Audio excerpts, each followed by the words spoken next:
అభిమానులు కార్యకర్తలతో వైఎస్ఆర్ జిల్లా పులివెందుల జనసంద్రంగా మారింది. వైఎస్ఆర్సీపీ అధినేత వైఎస్ జగన్మోహన్ రెడ్డిని చూసేందుకు వేలాదిగా ప్రజలు పులివెందులకు తరలివచ్చారు. ఇంకా వస్తూనే ఉన్నారు. నిన్న పులివెందులకు చేరుకున్న వైఎస్ జగన్ ఇవాళ రేపు ప్రజలను కలవనున్నారు. ఈ నేపథ్యంలో క్యాంపు కార్యాలయానికి భారీగా ప్రజలు తరలి వస్తున్నారు.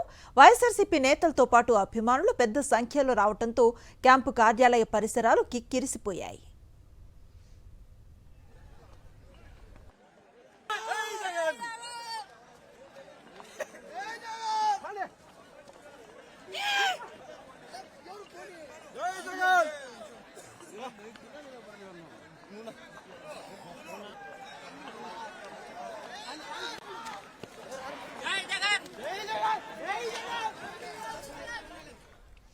వైఎస్ఆర్ జిల్లా పులివెందులలో వైఎస్ఆర్సీపీ అధినేత వైఎస్ జగన్ రెండవ రోజు పర్యటన కొనసాగుతోంది. పులివెందుల క్యాంపు కార్యాలయంలో ప్రజల వద్ద నుంచి వినతులను స్వీకరించారు. వారి సమస్యలను అడిగి తెలుసుకున్నారు. వైఎస్ జగన్ను కలిసేందుకు క్యాంపు ఆఫీస్ వద్దకు వైఎస్ఆర్సీపీ అభిమానులు, కార్యకర్తలు, నాయకులు భారీ సంఖ్యలో తరలివచ్చారు. ప్రజలు పెద్ద ఎత్తున వస్తూ ఉన్న నేపథ్యంలో వారి కోసం ప్రత్యేక ఏర్పాట్లు చేశారు.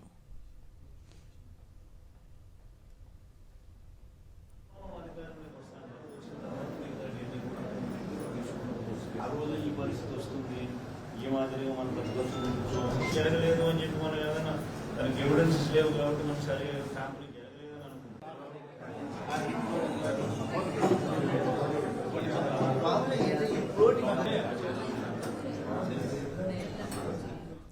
తమ అభిమాన నేత పులివెందులకు వచ్చారన్న వార్తను తెలుసుకుని చుట్టుపక్కల గ్రామాల నుంచి జనం తండోపతండాలుగా తరలి వస్తున్నారు. క్యాంపు కార్యాలయ పరిసరాలన్నీ జనసంద్రంగా మారిన దృశ్యాలు ప్రజల్లో వైఎస్ జగన్ కు ఉన్న అంతులేని అభిమానాన్ని గుర్తు చేస్తున్నాయి. ఇక తనను కలిసేందుకు వచ్చిన ప్రజలను, అభిమానులను ఆప్యాయంగా పలకరిస్తున్నారు వైఎస్ జగన్మోహన్ రెడ్డి. వారి సమస్యలను అడిగి తెలుసుకుంటున్నారు.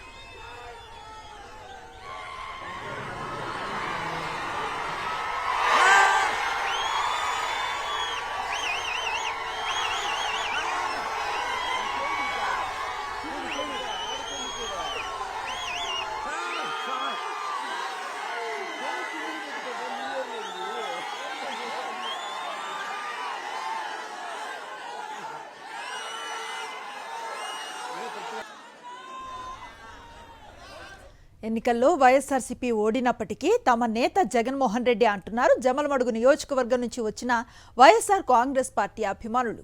రాయలసీమ జిల్లాల నలుమూలల నుంచి తరలివచ్చిన వైఎస్ఆర్సీపీ నాయకులు, కార్యకర్తలను పేరు పేరున పలకరించిన వైఎస్ జగన్ వారి కష్టాలను అడిగి తెలుసుకున్నారు. 2029లో తిరిగి వైఎస్ జగన్మోహన్ రెడ్డి ముఖ్యమంత్రిగా చేసుకునేందుకు కష్టపడి పనిచేస్తామంటున్న వైఎస్ఆర్సీపీ నాయకులతో మా ప్రతినిధి Vijayamurthy face to face. YSR Kadapa జిల్లా పులివెందుల నియోజకవర్గంలో వైఎస్ఆర్ కాంగ్రెస్ పార్టీ అధ్యక్షుడు, పులివెందుల ఎమ్మెల్యే వైఎస్ జగన్మోహన్ రెడ్డి రెండో రోజు పర్యటన కొనసాగుతోంది. ఉదయం 9 గంటల నుంచి కూడా ప్రజల నుంచి వినతి పత్రాలు స్వీకరిస్తూ వారి కష్ట నష్టాలు తెలుసుకునే ప్రయత్నం చేస్తున్నారు. రాయలసీమ 4 జిల్లాల నుంచి కూడా పెద్ద ఎత్తున వైఎస్ఆర్సీపీ శ్రేణులంతా కూడా తరలి వచ్చారు. ప్రస్తుతం మనం చూడొచ్చు పులివెందుల క్యాంపు కార్యాలయం వద్ద వైఎస్ఆర్సీపీ సంబంధించినటువంటి అభిమానులు, కార్యకర్తలు, నాయకులంతా కూడా వచ్చి ఒక్కొక్కరుగా వైఎస్ఆర్ కాంగ్రెస్ పార్టీ అధ్యక్షుడు ఎమ్మెల్యే వైఎస్ జగన్మోహన్ రెడ్డిని కలుస్తూ తమ యొక్క కష్ట నష్టాలు తెలుసుకుంటున్నారు.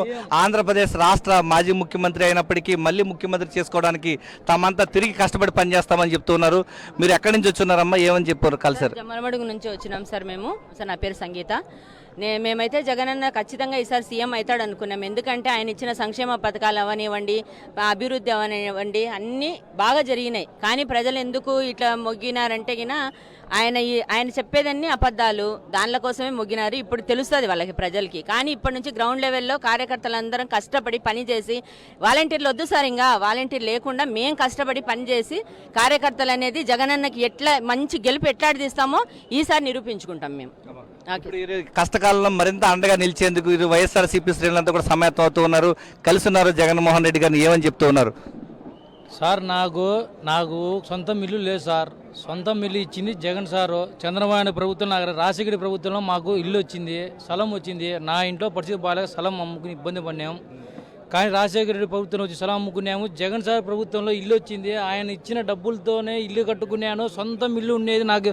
ఆయన పుణ్యాన్ని పుట్టింది. ఒక్కసారి ఆయన కాలు పట్టుకుని ఒక ఫోటో దిగి నేను మా అమ్మకు మా నాయన చూపించాలని ఇంత దూరం వచ్చాను సార్. నాకు కడప జిల్లా నెహ్రూ నగర్, సొంత మిల్లు నాకు లేదు సార్. సొంత మిల్లు ఆయన పుణ్యానే వచ్చింది నాకు. నన్ను ప్రతి ఒక్కరిని కొంపలేరనేరు, నన్ను కొంపలేనారు. నాకు ఇల్లు ఇచ్చిన దేవుడు సార్ జగన్ సార్. ఆయన కాలు పడి ఒక ఫోటో దిగుతా సార్. ఎవరు సాయం చేయలేదు సార్. వచ్చే సట్టంతా తడిచిపోయి చాలా ఇబ్బంది పడుతున్నాను సార్. మళ్ళీ వచ్చాను సార్. ఒకసారి ఆయన ఫోటో దిగాలి, నాకు ఆశగా ఉంది సార్. అంతే సార్. జగనన్న సంక్షేమ పాలనలో లబ్ధి పొందినటువంటి అభిమాని, గుండెలు నిండినటువంటి అభిమానంతో మాట్లాడుతున్నటువంటి మాటలు, సొంతింటి కళ నెరవేరింది. ఈరోజు జగన్మోహన్ రెడ్డి కష్టకాలంలో ఉన్నారు, పెద్ద ఎత్తున ఈరోజు అండగా నిలుస్తూ ఉన్నారు. ఏమనిపిస్తూ ఉంది ఆయన అభిమానం చూస్తూ ఉంటే? నా పేరు పోచిరెడ్డి, 11th వార్డు కౌన్సిలర్ జమ్మలమడుగు. ఈరోజు జగన్మోహన్ రెడ్డి గారి మీద అభిమానం అనేది ఎప్పటికీ ఎవ్వరికీ మారదు. వైఎస్ఆర్ కాంగ్రెస్ పార్టీ కార్యకర్తలకు నాయకులకు మధ్య సమన్వయ లోపం కొంచెం ఇబ్బందికరంగా ఉన్నింది మాట అయితే వాస్తవము. సార్ ఈరోజు సార్ దృష్టికి తీసుకొచ్చి మా ఇన్ఛార్జి గారు సుధీరెడ్డి గారి ఆధ్వర్యంలో తండోపతండోలుగా జమ్మూరు నుంచి వచ్చాము. వైఎస్ఆర్ కాంగ్రెస్ పార్టీ ప్రజల పార్టీ, ప్రజల కోసం పనిచేసింది. పార్టీలకు, కులాలకు, మతాలకు అతీతంగా పనిచేశాం. కానీ వాళ్ళు కేవలం కక్ష సాధింపే మొదటి అడుగుగా వాళ్ళు చేస్తున్నారు. దయచేసి ఇలాంటివి కక్ష సాధింపులు అనేటివి మేము చేయొద్దని వాళ్ళ ప్రభుత్వాన్ని కోరుతున్నాము.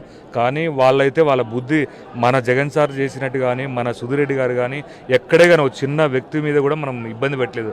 ఈరోజు ప్రతి వాళ్ళు టార్గెట్ అవుతున్నారు. వైసీపీ వాళ్ళు కేవలం వైఎస్ఆర్ కాంగ్రెస్ అంటే వాళ్ళని ఇబ్బంది పెట్టాలనే ఆలోచనతోనే ఉన్నారు వాళ్ళు. సో దాని నుంచి అయితే కనుక మేము దేనికి భయపడేది లేదు. 2029లో సేమ్ వైఎస్ఆర్ కాంగ్రెస్ పార్టీ జెండా ఎగురుతుంది. ఆ రోజు మళ్ళీ అందరికీ మరింత మంచి చేస్తామని కోరుకుంటున్నాం. అభిమానంతో పెద్ద ఎత్తున కాంగ్రెస్ పార్టీ శ్రేణులు కాలేజ్ జిల్లాల నుంచి కూడా పెద్ద ఎత్తున వచ్చారు. ఈరోజు జగన్మోహన్ రెడ్డి వెంట నడిచేందుకు ఈరోజంతా కూడా తామంతా మళ్ళీ సిద్ధంగా ఉన్నామని చెప్తున్నారు. సంక్షేమ పథకాల పాలనలో ప్రజలందరికీ మంచి చేసినటువంటి జగన్మోహన్ రెడ్డి వెంట మళ్ళీ తామంతా కూడా నడిచేందుకు సిద్ధంగా ఉన్నాం. 2029లో తిరిగి ఆయన్ని ముఖ్యమంత్రి చేసుకునేందుకు మేమంతా కూడా కష్టపడి వెన్నంటే నడుస్తామని చెప్పేసి వారంతా కూడా చెప్తున్నటువంటి పరిస్థితి ఇక్కడ కనిపిస్తూ ఉంది. కెమెరామెన్ రాముతో విజయమూర్తి, సాక్షి టీవీ, పులివెందుల నియోజకవర్గం క్యాంపు కార్యాలయం నుంచి.